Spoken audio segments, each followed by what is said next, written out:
Some of you would leave a sink full of dirty dishes and hope that somebody else will clean it up for you. A lot of us will make a mess and assume that God will do the same thing. But if you're living on your own, if you're by yourself, you don't have anyone to pick up after you. So if you want to live like a slob, you will be a slob. It's the same thing with faith. It's the same thing with life. If you're going to live a certain way, you're going to be a certain way. If you're going to live with sin, then you're going to continue to sin, right? Which we need God on. But we can't just jump into a situation or cause issues for our own life and then pray that it be taken away. Yes, God is going to take it away. Yes, God is going to do what he always does and saves us and protects us and delivers us. But we have to do the work. Christ wasn't dying on the cross, losing breath, bleeding, feeling all sorts of pain in order for you to create a bigger mess, a much simpler mess, and expect for him to continue to save you day after day after day.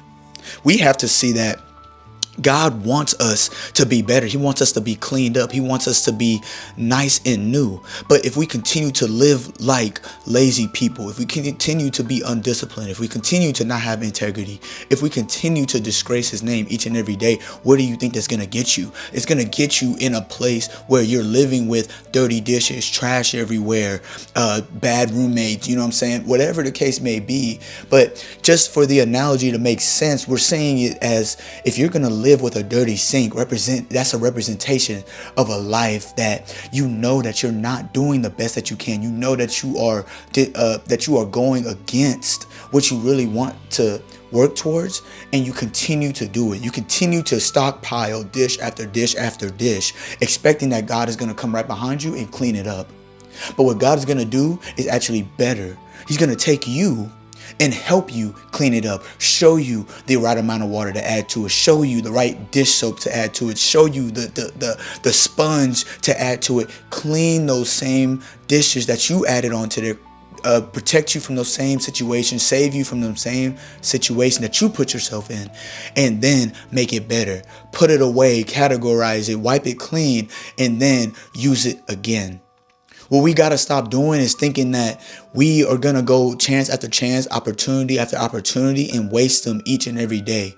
At some point, we will not be here. At some point, it will be your last day. But no man knows the hour. No man knows the time, right, on when your life is going to be done. But you don't want to leave this life thinking that I did everything I could, but I left a lot of dirty dishes behind. What you have to do is that you knew that you had a set of dishes and you cleaned them each and every day. And even whenever they were dirty, you knew that God was there to protect you. You knew that God was there to show you how to clean them. And now it's up to you and your responsibility to clean them over and over again. We can mistake ourselves and think that we are entitled for God to save us from the situation that we're putting ourselves in. But we're just avoiding the responsibility of collecting what we have, taking care of it, being good stewards of it, and moving forward with it. We can't think that we want help, but we really just want a replacement. We really just want new dishes that are clean now, just so you could go dirty them up again. So you want a new life, but then you're just going to mess it up again because you didn't know how to take care of your old life. So if God is redeeming you, if God is in the season of delivering you from your previous life, from your previous mistakes, then you have to not be thinking of having a replacement. You're not going to have one of those. You have to stop thinking about that you're going to be move forward, right? You're going to have a new crib. You're going to have a new situation. You're going to have a bigger sink with more responsibility. But then you haven't even cleaned out the old sink. You haven't even cleaned off the other residue that you left on the other dishes that you had. You're continuing to eat off of dirty dishes. God doesn't want you to eat off of anything dirty. He wants everything to be clean for you. He wants everything to work out for you. So what do you have to do? You have to put the work in. You have to be disciplined enough to realize that I need to clean these dishes because nobody else will. I have to make sure I make the right decision because nobody else will do it for me. I have to make sure that I care about myself more than other people care about me. If you don't care about yourself, then you're going to continue to live the same way that you've been living. If you don't care about yourself enough, what do you think that God is going to do for you? What do you think that God is going to deliver you from if you can't even see yourself from being delivered from that situation? If you can't see yourself cleaning your own dishes, then how are you going to be able to help somebody else, right? How are you going to be able to even help yourself in the future?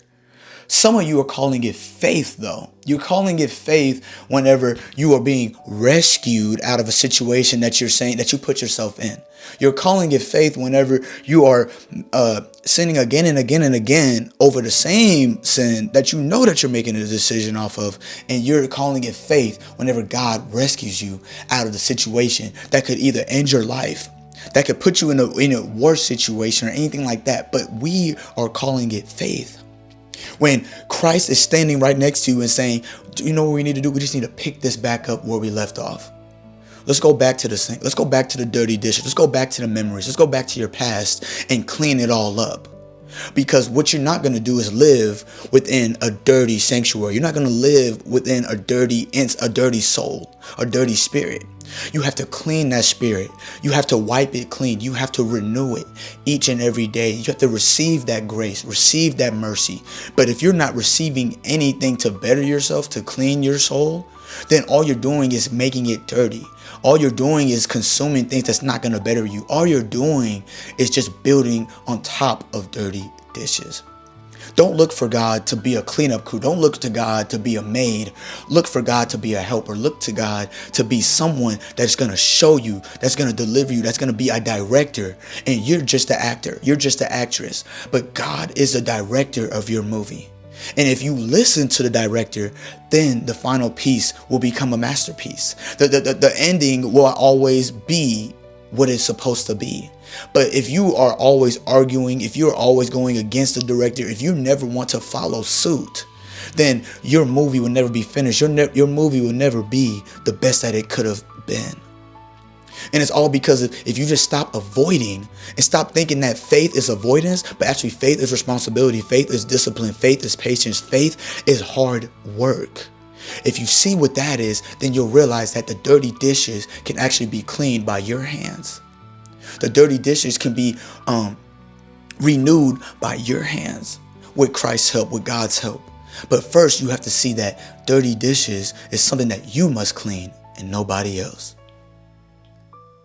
But I appreciate y'all for tapping in with me on this one, bro. I hope y'all like, comment, subscribe on the channel, bro. And I'm going to catch y'all on the next one.